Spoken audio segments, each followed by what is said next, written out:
Pinapag-isipan niyo ba kung paano kaya natin gagawing mas higit pang malinis, ligtas at masigla ang ating mga kapitbahayan?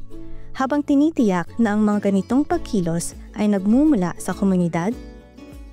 Sa video pong ito, ipapaliwanag namin ang Community Benefit District o CBD, kung ano ito, kung paano ito pinatatakbo at ang mga napakagandang bunga nito sa mga kapitbahayang katulad ng sa inyo.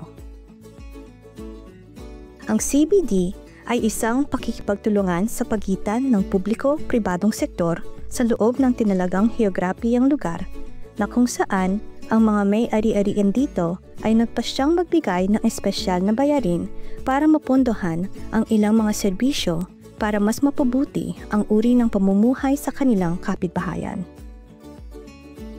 Ang mga pondong nakolekta sa pamamagitan ng mga CBD ay inilalagay sa mga serbisyong nagpapahusay sa kalidad ng buhay sa bawat distrito.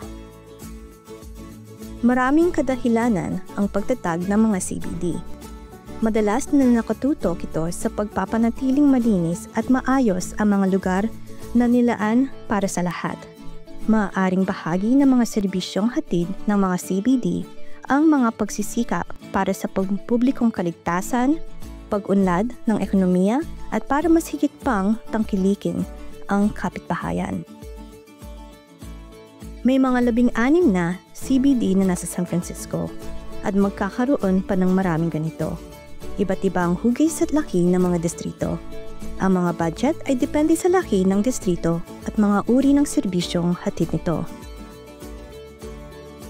Ang budget ng distrito ay maaaring gamitin sa mga serbisyong idinudulog ng kapitbahayan. Bagamat mas pinopondahan ang mga gawaing pangkalinisan at pangkaligtasan sa distrito.